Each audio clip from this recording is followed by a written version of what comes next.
ओम श्री परमात्मने नमः। ओम नमो भगवते वासुदेवाय। ओम नमः शिवाय। चातुर्मास महात्म्य अध्याय 6 की पावन कथा में हम आज सुन रहे हैं भगवान शिव का नर्मदेश्वर शिवलिंग रूप होना तथा गालव शूद्र संवाद का उपसंहार। महादेव जी देवी पार्वती से कहते हैं कि हे पार्वती, द्विजों के लिए ओमकार के सहित द्वादश अक्षर मंत्र का विधान है तथा स्त्रियों और शूद्रों के लिए ओमकार रहित नमस्कार पूर्वक नमो भगवते वासुदेवाय द्वादश अक्षर मंत्र का जप करना बताया गया है।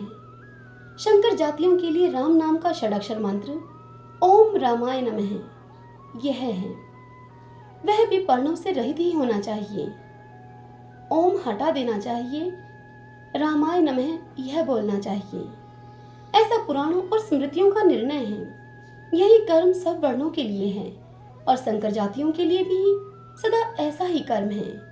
हे पार्वती, प्रणव जप में तुम्हारा अधिकार नहीं है, अतः तुम्हें सदा नमो भगवते वासुदेवाय इसी मंत्र का जप करना चाहिए। यह प्रणव सब देवताओं का आदि कहा गया है। ब्रह्मा, विष्णु और शिव सभी अपनी प्रिय पत्नियों के साथ प्रणव में निवास करते हैं। सब प्राणी और समस्त तीर्थ उसमें विभाग पूर्वक स्थित हैं। प्रणव सर्व तीर्थ में तथा कवल्य ब्रह्मा में है। हे शुभानने, जब तुम चातुर्य मास में भगवान विष्णु की प्रसन्नता के लिए तप करोगी, तब प्रणव सहित द्वादश अक्षर मंत्र के जप करने के योग्य हो जाओगी। हे पार्वती, जब तपस्या की वृद्धि होती है तब भगवान विष्णु में भक्ति होती है।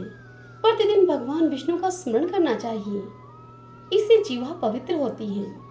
जैसे दीपक प्रज्वलित होने पर बड़े भारी अंधकार का नाश हो जाता है, उसी प्रकार भगवान विष्णु की कथा सुनने से सब पाप नष्ट हो जाते हैं। अतः हे पार्वती, तुम भगवान विष्णु के शयन काल में द्वादश अक्षर मंत्रराज का विशुद्ध चित्त होकर जप करो। वे ही भगवान संतुष्ट होकर तुम्हें द्वादश अक्षर सहित अखंड ब्रह्मा स्वरूप का उत्तम ज्ञान प्रदान करेंगे। तुम ब्रह्मा जी के कोटि कल्पों तक द्वादश अक्षर मंत्र का जप करती रहो। जो प्रणव सहित मंत्रराज का ध्यान करता है उसका कभी नाश नहीं होता। महादेव जी के ऐसा कहने पर देवी पार्वती जी चौमासा आने पर हिमालय के शिखर पर तपस्या करने के लिए गई। वे तीनों वस्त्रों से युक्त होकर ब्रह्मचार्य व्रत का पालन करती हुई प्रातः, मध्याह्न और सायं तीनों समय भगवान के हरिहर स्वरूप का ध्यान करने लगी। उनके साथ उनकी सखियां भी गईं। विशाल नेत्रों वाली पार्वती ने अपने पिता हिमालय के मनोहर शिखर पर क्षमा आदि गुणों से सुशोभित होकर तपस्या की। पार्वती जी के तपस्या में संलग्न होने पर भगवान शंकर सब और पृथ्वी पर विचरने लगे। एक दिन उन्होंने जल की उतार तरंग मालाओं से सुशोभित यमुना जी को देखकर उसमें स्नान करने का विचार किया। वे जो ही जल में घुसे कि उनके शरीर की अग्नि के तेज से वह जल काला हो गया। यमुना भी दिव्य रूप धारण करके अपने श्याम स्वरूप से प्रकट हुई और भगवान शंकर की स्तुति एवं नमस्कार करके उनसे बोली कि हे देवेश्वर, मुझ पर आप प्रसन्न होइए, मैं आपके अधीन हूँ। तब यमुना को महादेव जी ने कहा, हे यमुना, जो मनुष्य इस पुण्य तीर्थ में स्नान करेगा उसके सहस्त्रों पाप क्षण भर में ही नष्ट हो जाएंगे। यह पवित्र तीर्थ संसार में हरि तीर्थ के नाम से विख्यात होगा। ऐसा कहकर भगवान शिव यमुना को प्रणाम करके अंतर्ध्यान हो गए। उन्होंने यमुना के किनारे मनोहर रूप धारण करके हाथ में वात ले लिया और ललाट में त्रिपुर्ण धारण करके शिखर पर जटा बढ़ाए हुए मुनियों के घरों में स्वेच्छानुसार घूम घूम कर अंगों की चपल चेष्टा का प्रदर्शन प्रारंभ किया। वे कहीं गीत गाते तो कहीं मौज मस्ती में भरकर नाचने लगते थे। स्त्रियों के बीच में जाकर कभी क्रोध करते और कभी वहां हंसने लगते थे। इस प्रकार उन्हें सब ओर घूमते हुए देखकर मुनि लोगों ने क्रोध किया और उन्हें श्राप दिया कि तुम लिंग रूप हो जाओ। श्राप होने पर भगवान शिव अन्यत्र बहुत दूर चले गए। उनका वह लिंग रूप अमरकंटक पर्वत के रूप में अभिव्यक्त हुआ और फिर वहां से नर्मदा नामक नदी प्रकट हुई। नर्मदा में नहाकर उसका जल पीकर तथा उसके जल से पितरों का तर्पण करके मनुष्य इस पृथ्वी पर दुर्लभ कामना को भी प्राप्त कर लेता है। जो मनुष्य नर्मदा में स्थित शिवलिंगों का पूजन करेंगे वे शिव स्वरूप हो जाएंगे। विशेषतः चातुर्य मास में शिवलिंग की पूजा महान फल देने वाली है। चातुर्य मास में रुद्र मंत्र का जप, शिव की पूजा और शिव में अनुराग विशेष फलद है। जो पंचामृत से भगवान शिव को स्नान कराते हैं उन्हें गर्भ की वेदना नहीं सहनी पड़ती। जो शिवलिंग के मस्तक पर मधु से अभिषेक करेंगे उनके सहस्त्रों दुख तत्काल नष्ट हो जाएंगे। जो चातुर्य मास में शिव जी के आगे दीपदान करते हैं वे शिवलोक के भागी होते हैं। जो जलधारा से युक्त नर्मदेश्वर महालिंग का चातुर्य मास में विधि पूर्वक पूजन करता है वह मनुष्य शिव स्वरूप हो जाता है। आगे गालव जी कहते हैं, यह सब श्री विष्णु के शालिग्राम होने की और महेश्वर शिव के लिंग रूप होने की कथा सुनाई गई। अतः जो मनुष्य लिंग रूपी शिव और शालिग्राम आगत श्री विष्णु का भक्ति पूर्वक पूजन करते हैं उन्हें दुखमय यातना नहीं भोगनी पड़ती। चौमासे में शिव और विष्णु का विशेष रूप से पूजन करना चाहिए। दोनों में भेदभाव न रखते हुए यदि उनकी पूजा की जाए तो वे स्वर्ग और मोक्ष को प्रदान करने वाले होते हैं। जो भक्ति पूर्वक हरि और हर की पूजा करते हैं उन्हें भगवान श्री हरि मोक्ष प्रदान करते हैं। विवेक आदि गुणों से युक्त शूद्र उत्तम गति को प्राप्त होता है। महर्षि गालव महाशूद्र पैजवन से इस कथा को सुनाते हुए कहते हैं कि हे महाशूद्र, तुम्हें बिना मंत्र के ही भगवान विष्णु और गिरजापति महादेव जी का षोडशो उपचार से पूजन करना चाहिए। उनकी पूजा बड़े बड़े पापों का नाश करने वाली है। ऐसा कहकर पैजवन से पूजित होकर महर्षि गालव शीघ्र ही अपने आश्रम को चले गए। जो मनुष्य इस प्रसंग को सुनता और पढ़कर दूसरों को भी सुनाता है उसके पुण्य का कभी अंत नहीं होता। इतनी कथा सुनकर पार्वती जी महेश्वर से बोली कि हे देवेश्वर, आप कोई ऐसा उपाय कीजिए जिससे कि मैं ध्यान योग को पाकर ज्ञान योग की प्राप्ति कर सकूं। तब महादेव जी ने देवी पार्वती से कहा कि हे प्रिय, पहले जिस द्वादश अक्षर नामक मंत्रराज का मैंने तुमसे वर्णन किया है उसी का तुम्हें जप करना चाहिए। वह वेद का सनातन सार तत्व है। प्रणव सब वेदों का आदि है। वह समस्त ब्रह्मांडों का याजक है तथा समस्त कार्यों में प्रथम उच्चारण करने योग्य तथा सब सिद्धियों का दाता है। उसका शुक्ल वर्ण है। मधुछंदा ब्रह्मा ऋषि हैं, परमात्मा देवता हैं, गायत्री छंद है तथा समस्त कर्मों में उसका विनियोग किया जाता है। हे देवी, जो प्रतिदिन संपूर्ण बीजाक्षर में द्वादश अक्षर मंत्र का जप करता है वह पापों से लिप्त नहीं होता। यह द्वादश लिंगमय अक्षरों से युक्त द्वादश अक्षर मंत्र कूर्म चक्र में स्थित है। विनियोग के सहित प्रत्येक वर्ण के ध्यान, ऋषि, बीज, छंद और देवता आदि के चिंतन पूर्वक ध्यान, जप और पूजन करने पर भक्तों का कर्म जनित बंधनों से मोक्ष हो जाता है। ध्यान योग से समस्त पापों का नाश होता है। जप और ध्यान ही योग का स्वरूप है। शब्द ब्रह्मा से प्रकट हुआ द्वादश अक्षर मंत्र वेद के समान है। ध्यान से मनुष्य सब कुछ पाता है। ध्यान से वह शुद्धता को प्राप्त होता है। ध्यान से परब्रह्मा का बोध होता है तथा सगुण स्वरूप में चित्तवृत्ति की एकाग्रता रूप योग भी ध्यान से ही संभव होता है। ध्यान योग दो प्रकार का होता है, एक सालंब और दूसरा निरालंब। सगुण साकार विग्रह नारायण का दर्शन सालंब ध्यान है। दूसरा जो निरालंब ध्यान है वह ज्ञान योग के द्वारा बताया गया है। वह सबका आलंब है। रूप रहित अपरमेय तथा सर्व स्वरूप जो सनातन तेज है, जिसका प्रकाश कोटि कोटि विद्युतों के समान है, जो सदा उदयशील एवं पूर्णतम है, जो निष्कल शकल एवं निरंजन में है, आकाश के समान सर्वव्यापक है, सुख स्वरूप एवं तुर्यातीत है, जिसकी कहीं उपमा नहीं है। वही महेश्वर का निराकार स्वरूप निरालंब ध्यान योग के द्वारा चिंतन करने योग्य है। वह द्वंद्वों से रहित एवं साक्षी मात्र है, शुद्ध सैफ्टी के समान निर्मल है, अपने तेज से उपमा रहित और अगाध है। उसी को तुम अंगीकार करो। भगवान नारायण का सूर्य मस्तक है, पृथ्वीलोक हृदय है और रसातल चरण है। वे मूर्तामूर्त स्वरूप से संपूर्ण ब्रह्मांड में स्थित हैं। भगवान विष्णु ही ब्रह्मा रूप से ज्ञान योग के आश्रय हैं। वे ही समस्त प्राणियों की सृष्टि और पालन करते हैं तथा वे ही सबका संहार करते हैं। वे सर्वदेवमय हैं। सनातन काल से ही भगवान विष्णु 12 मासों के अधिपति हैं। इसीलिए संपूर्ण मासों, समस्त दिनों और सब प्रहरों में श्री हरि का स्मरण करने वाला पुरुष संसार बंधन से मुक्त हो जाता है। हे देवी, यह कथा हर किसी के सामने नहीं कहनी चाहिए। जो नित्य भक्त, जितेंद्रिय तथा मनोनिग्रह आदि गुणों से युक्त हो, उससे ही यह कथा कहनी चाहिए। भगवान विष्णु का भक्त शूद्र हो या ब्राह्मण, उसे भी यह कथा सुनानी योग्य है। हे पार्वती, मेरी भक्ति से तुम शीघ्र ही योग सिद्धि को प्राप्त करो और ज्ञान से प्राप्त होने योग्य सर्व उत्कर्ष भगवान नारायण के स्वरूप को समझो। योग का अभ्यास सदा करना चाहिए। विशेषतः चातुर्मास में योग की साधना करने वाला पुरुष अपने सब पापों का नाश करता है।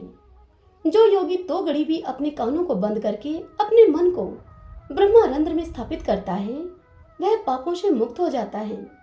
जिसके घर में एक भी योगी पुरुष 1 ग्रास अन्न भी भोजन कर लेता है, वह अपने सहित 3 पीढ़ियों का अवश्य उद्धार कर देता है। यदि ब्राह्मण योगी हो तो वह दर्शन से भी अवश्य सब प्राणियों की पाप राशि का संहार कर देता है। यदि ब्रह्मप्रायण उत्तम कर्मों वाला श्रेष्ठ शूद्र योग का अभ्यास करता है, सद्गुरु में भक्ति रखता है और नियमित आहार करते हुए जो योगी पर ब्रह्मा की समाधि में स्थित होता है, वह भगवान विष्णु का सायुज्य प्राप्त करता है। भगवान श्री हरि की प्रीति से मनुष्य उनके स्वरूप में लीन हो जाता है। हे पार्वती, यह योग ज्ञान की सिद्धि प्रदान करने वाला है। सनकादिक आचार्यों तथा मुक्ति की इच्छा वाले देवेश्वरों ने भी इसका सेवन किया है। सर्वप्रथम योगियों के जो सदा ज्ञान की संपत्ति होती है, उस ज्ञान संपत्ति से ग्रहित होकर मनुष्य योगी होता है। तदंतर योगी के आगे अणिमा आदि सिद्धियां उपस्थित होती हैं, परंतु श्रेष्ठ योगी उनमें मन को नहीं लगाता। योग से संपूर्ण दानों और यज्ञों का फल प्राप्त होता है। योग से संपूर्ण कामनाओं की प्राप्ति होती है। कोई ऐसी वस्तु नहीं जो योग से प्राप्त न होती हो। योग से हृदय की गांठ नहीं रहने पाती। योग से ममता रूपी शत्रु नहीं पैदा होता। योग सिद्धि पुरुष का मन कोई भी लुभा नहीं सकता। भगवान विष्णु स्वयं ही इस चराचर जगत में व्याप्त हैं। योगेश्वरों के परम उपास्य उन भगवान को अपने ब्रह्मारंध्र में स्थित जानकर मनुष्य इस महामाया जगत का मोह उसी प्रकार से छोड़ देता है जैसे कि सर्प अपनी केचुली को त्याग देता है। महादेव जी देवी पार्वती से आगे कहते हैं कि हे देवी, जब शरीर में ममता नहीं रहती, जब चित्त अत्यंत निर्मल होता है और जब श्री हरि में भक्ति योग दृढ़ होता है, तब कर्म से बंधन नहीं होता। जब कर्म करते हुए ही मनुष्यों का सदा ही चित्त शांत रहे, तब योगमय सिद्धि प्राप्त होती है। भगवान विष्णु को कर्मों के स्वामी जानो। उनमें सब कर्मों का समर्पण करके मनुष्य संसार बंधन से छूट जाता है। यही उत्तम ज्ञान है, यही उत्तम तप है और यही उत्तम श्रेय है कि भगवान श्री कृष्ण को सर्व कर्म समर्पण कर दिया जाए। यही निर्मल योग है। इसी को निर्गुण कहा गया है। संसार में वही ज्ञानवान, वही योगियों में अग्रगण्य और वही महायज्ञों का अनुष्ठान करने वाला है जो कि श्री हरि के चरणों में भक्ति रखता है। निरंजन भगवान विष्णु को जान लेने पर जिसने मनोमय, कर्ममय और वाणीमय दंड को धारण किया है, यानी कि इन तीनों को वश में कर लिया है, वही त्रिदंडी जानने योग्य है। अज्ञानी मनुष्य सदा बंधनात्मक कर्म के द्वारा बांधा जाता है। द्विजों को श्रुतियों और स्मृतियों के अनुशीलन से मोक्ष का मार्ग प्राप्त होता है। यह मोक्ष मानो एक नगर है जिसके 4 दरवाजे हैं। उन दरवाजों पर शम आदि 4 द्वारपाल सदा विद्यमान रहते हैं। वे ही मोक्ष नगर में प्रवेश कराने वाले हैं। अतः मनुष्यों को पहले उन्हीं चारों का सेवन करना चाहिए। उनके नाम इस प्रकार हैं: शम, सद्विचार, संतोष और साधु संग। ये चारों जिसके हाथ में हैं, उसकी सिद्धि दूर नहीं है। भगवान विष्णु की भक्ति तथा उत्तम धर्म के आचरण से मनुष्यों को योग सिद्धि प्राप्त होती है। मनुष्य ज्ञान के लिए विद्यालय में भटकता फिरता है। यदि कहीं सद्गुरु प्राप्त हो जाएं, तो उनसे तत्काल निर्मल दीप शिखा की भांति यथार्थ ज्ञान की उपलब्धि हो जाती है। राग और द्वेष को छोड़कर जो क्रोध और लोभ से रहित हो गया है, जिसकी सर्वत्र समान दृष्टि है, जो विष्णु भक्त का दर्शन करता है, जिसके हृदय में सब जीवों के प्रति दया भाव का भाव स्थिर है तथा जो सोच एवं सदाचार से युक्त है, वह योगी कभी दुख नहीं पाता। जो माया आदि के आवरणों से रहित तथा मिथ्या वस्तु से विरक्त है और कुसंग से दूर रहता है, वह योग सिद्ध पुरुष है। बुद्धि दो प्रकार की होती है पार्वती, एक त्याज्य और दूसरी ग्राह्य। संसार विषयक बुद्धि त्याग देने योग्य है और परब्रह्मा के चिंतन में लगने वाली कल्याणमय बुद्धि ग्रहण करने योग्य है। हे पार्वती, श्री विष्णु का जो साकार और निराकार स्वरूप है, उसमें प्रतिष्ठित होने वाले इस अक्षर अव्यक्त, अमृत एवं संपूर्ण तत्व को बताया गया है। इस प्रकार जानकर योगी पुरुष संसार बंधन से मुक्त हो जाता है। मनुष्य सद्गुरु के उपदेश से इस ज्ञान को पाता है। जब उसके ऊपर गुरु प्रसन्नचित होते हैं, तब मानो संपूर्ण विश्व प्रसन्न हो जाता है। जिसने गुरु को संतुष्ट किया, उसने समस्त देवताओं और पितरों को संतुष्ट कर लिया है। गुरु का उपदेश, भगवत प्रतिमा का पूजन, उत्तम विचार, शम में मन का तत्पर होना और ज्ञान पूर्वक कर्म का अनुष्ठान करना, यह सब मोक्ष सिद्धि का लक्षण है। द्वादश अक्षर मंत्र सब पापों का नाश करने वाला है। यह दुष्टों का दमन करने वाला और परब्रह्मा की प्राप्ति कराने वाला है। हे देवी, द्वादश अक्षर रूपधारी निर्मल परब्रह्मा के स्वरूप को मैंने तुमसे प्रकाशित किया है। जो मनुष्य इस द्वादश अक्षर मंत्र रूप भगवत स्वरूप को, जो योगियों के ध्यान करने योग्य तथा भक्ति से ग्राह्य है, चातुर्मास में श्रद्धा पूर्वक चिंतन करता है, भगवान विष्णु उसके कोटि जन्मों के पापों को जलाकर उसे मोक्ष प्रदान करते हैं। ब्रह्मा जी कहते हैं कि एक समय महाबली तारकासुर के भय से भागे हुए देवताओं ने महादेव जी की स्तुति की और उनकी आज्ञा से कुमार कार्तिकेय को अपना सेनापति बनाया। फिर स्कंद के तेज से प्रबल होकर सब देवता तारकासुर से युद्ध करने लगे। उस समय देवताओं ने दानवों की सेना को मार गिराया। भगवान विष्णु के चक्र से छिन्न भिन्न होकर सहस्त्रों दैत्य पृथ्वी पर गिर पड़े। युद्ध में दानव सेना को नष्ट होती हुई देखकर तारकासुर देवताओं का सामना करने लगा। देवेश्वर स्कंद ने बाणों की बौछार से उसकी सेना को शीघ्र ही तितर बितर कर डाला। तत्पश्चात भगवान विष्णु की प्रेरणा से कार्तिकेय जी ने शक्ति का प्रहार करके सारथी के सहित तारकासुर को क्षण भर में ही भस्म कर दिया। शेष दैत्य तारकासुर को मरा हुआ देखकर पाताल में भाग गए। तब देवताओं ने कुमार के पराक्रम की भूरी भूरी प्रशंसा की। विजय प्राप्त करके शिव आदि सब देवताओं ने स्वामी कार्तिक को देवताओं के सेनापति पद पर अभिषिक्त किया। इस प्रकार तारकासुर को मारकर 7वें दिन बालक कार्तिकेय ने मंत्राचल पर जाकर अपने माता पिता को प्रसन्न किया। परमानंद में निमग्न होकर स्कंद ने सब वृतांत स्वयं ही माता पिता से कहा।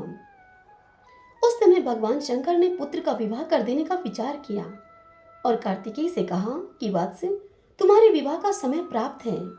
तुम पत्नी प्राप्त करके उसके साथ धर्म आचरण करो। पिता की इस बात को सुनकर स्वामी कार्तिकेय ने कहा कि भगवान, संसार के दृश्य और अदृश्य पदार्थों में से मैं किसका ग्रहण और किसका त्याग करूं? जगत में जितनी स्त्रियां हैं वह सब मेरे लिए माता पार्वती के समान हैं और जितने भी पुरुष हैं उन सबको मैं आपके रूप में देखता हूँ। आप मेरे गुरु हैं, अतः मुझे नरक में डूबने से बचाइए आप। मैंने आपके प्रसाद से यह विवेक प्राप्त किया है, भयंकर संसार सागर में मैं फिर न गिर जाऊं, इसकी चेष्टा रखें। जैसे दीपक हाथ में लेकर किसी वस्तु को खोजने वाला पुरुष उस वस्तु को देख लेने पर उसके लिए स्वीकार किए जाने वाले अन्य सब साधनों को त्याग देता है, इस प्रकार योगी मनुष्य ज्ञान प्राप्त कर लेने पर संसार को त्याग देता है। हे सर्वज्ञ परमेश्वर, सर्वव्यापी ब्रह्मा को जानकर जिसके सब कर्म निर्वर्त हो जाते हैं, उसको विद्वान पुरुष योगी कहते हैं। हे महेश्वर, मनुष्यों के लिए ज्ञान अत्यंत दुर्लभ है। ज्ञानी जन प्राप्त किए हुए ज्ञान को किसी प्रकार भी खोना नहीं चाहते। यह ज्ञान आपके प्रभाव से ही प्राप्त होने योग्य है। मैं संसार बंधन से छूटने की इच्छा रखता हूँ, अतः मुझसे इस प्रकार विवाह आदि करने की बात नहीं कहनी चाहिए आपको। कार्तिकेय जी के इतना कहने के बाद भी जब देवी पार्वती ने कार्तिकेय को विवाह के लिए बार बार आग्रह किया, तब कार्तिकेय जी माता पिता को प्रणाम करके क्रोंच पर्वत पर चले गए और वहां परम पवित्र आश्रम में बैठकर उन्होंने बड़ी भारी तपस्या की। उन्होंने 12 अक्षर बीज रूप पर ब्रह्मा का जप किया और पहले ध्यान से सब इंद्रियों को वश में करके 1 मास तक मन को योग में लगाकर ज्ञान योग प्राप्त कर लिया। जब उनके सामने अणिमा आदि सिद्धियां आई, तब वे उनसे क्रोधपूर्वक बोले कि अरे, यदि अपनी दुष्टता के कारण तुम लोग मेरे पास भी चली आई, तो मेरे जैसे शांत पुरुषों का कभी पराभव न कर सकोगी। चातुर्य मास की इस कथा को सुनाते हुए ब्रह्मा जी नारद जी से कहते हैं कि यह चातुर्य मास का महात्म्य सब पापों का नाश करने वाला है। जो भगवान शिव अथवा विष्णु को अपने हृदय में स्थापित करके अभेद बुद्धि से उनके अद्वितीय स्वरूप का चिंतन करता है, उसके लिए शत्रु भी अत्यंत प्रिय हो जाता है। हरि ओम तत्सत। चातुर्य मास महात्म्य संपूर्ण। भगतजनों, चातुर्य मास की संपूर्ण कथा मैंने आपको सुना दी है। सभी अध्याय हमने सुन लिए हैं। हे नारायण, यदि जाने अनजाने कथा को कहने में सुनने में हमसे कोई त्रुटि हो गई हो, तो उसके लिए हमें आप क्षमा कीजिए और सभी भक्तों को चातुर्य मास महात्म्य के सुनने का श्रेष्ठ फल प्रदान कीजिए। ओम नमो भगवते वासुदेवाय। ओम नमः शिवाय।